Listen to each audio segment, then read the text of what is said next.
Hey guys, how's it going? This is Nate, and I have another Dewalt tool review for you. This time it is the brushless, cordless, collated framing nailer. I just got this a couple days ago, and I'm pretty excited to show it to you guys. So what I'm going to do is I'll go through just some of the features of the gun compared to the previous generation, and then I will talk about what I like about it and what I don't like about it, and whether or not I would recommend purchasing it. So, as for features, it's really similar in size and weight and what it can do compared to the previous paper collated framing nailer. So it's got the two switches here.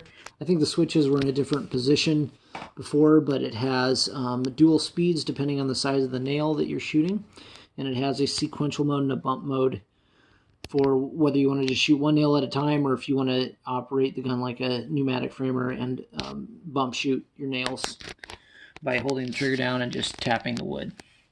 So it's got a release right here to release jams.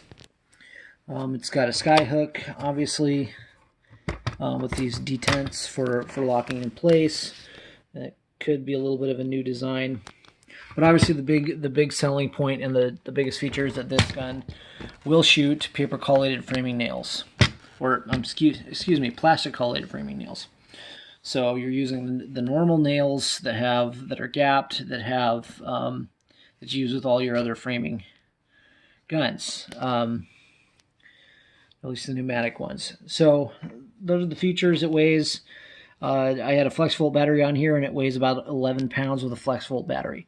So you're looking at 2 pounds, probably between 2 and 4 pounds heavier than a pneumatic, but of course you don't have the cord. So this gun will get heavy if you use it a lot. I mean, it's going to be heavier.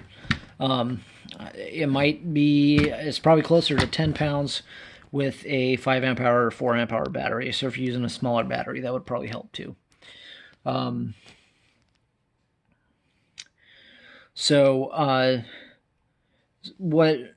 Here's what I like about the gun compared to the previous generation. Obviously, it shoots paper or plastic collated nails. I think it shoots the nails quite a bit better. It seems to shoot them a lot more straight.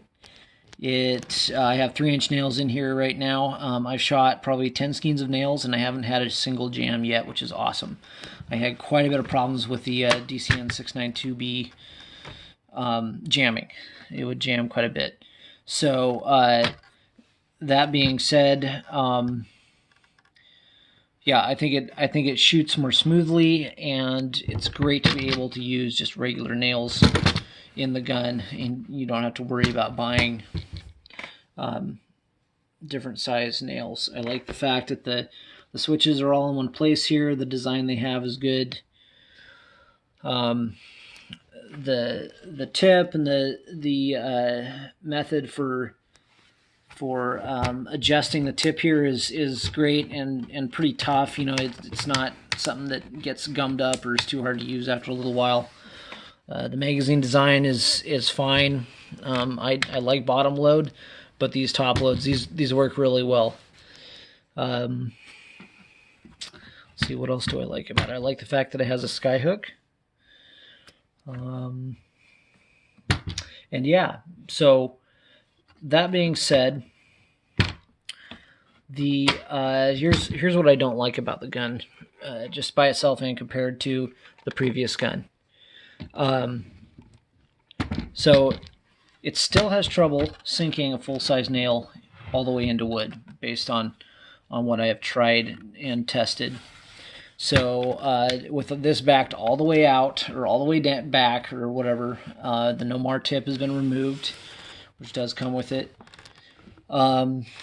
It's still, if you have any sort of give to what you're framing at all, you're going to have trouble sinking a nail all the way in if you're using a 3 to 3¼ inch framer. And what I mean is, if you're using like a 2x4, if you're framing a 2x4 wall, or you're framing on something that might be a little shaky, it's not going to sink it as well as having a pneumatic framer, just because of the fact that there's air behind that extreme amount of pressure behind that nail if you're using a framer, and so it doesn't depend on, you know, how tough the material is behind whatever you're framing. So the wood can have a little bit of give with a pneumatic framer, and it'll still sink it all the way in. With this gun, it won't do that. So if you're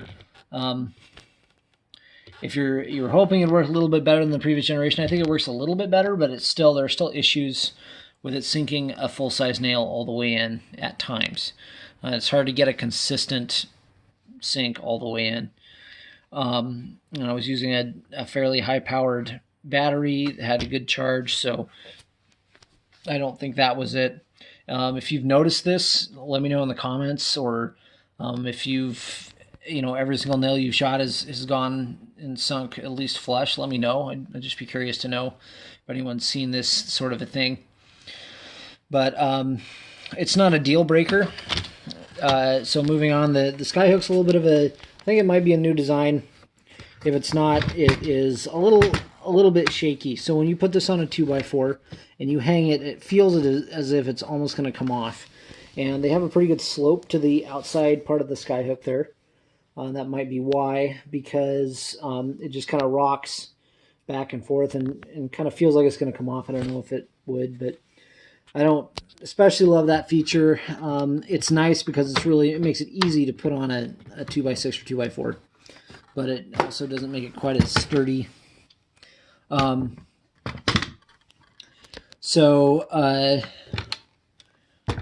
The gun feels pretty snappy. I like that part.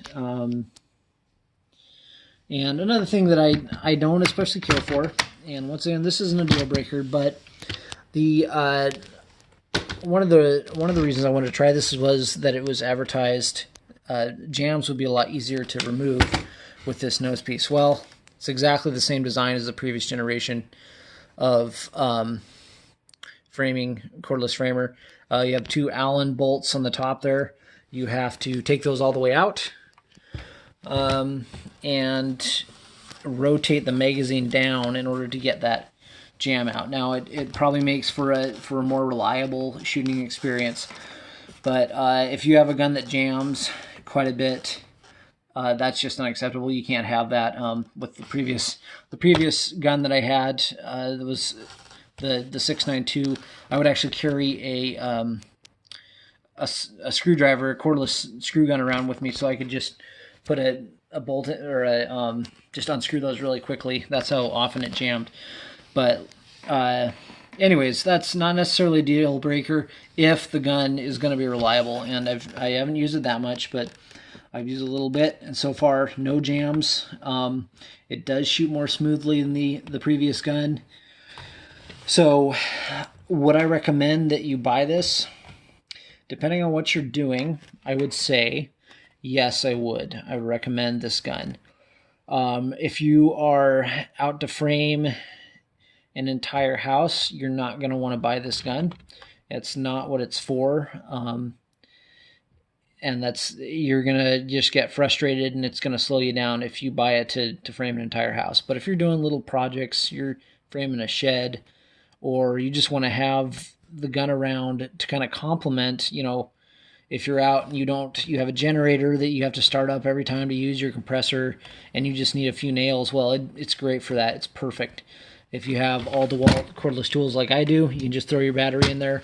There's no fuel required, no butane cells, which is great. So there's a lot of good things about this gun, and a lot of ways that it can be really, really helpful and save you time right off the bat.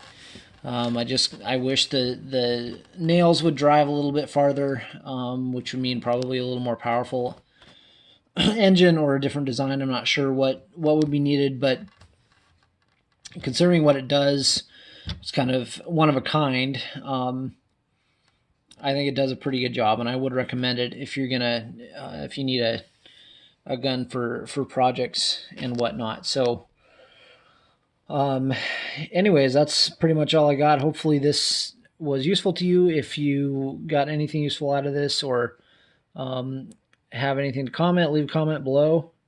If you could give the video a like if you enjoyed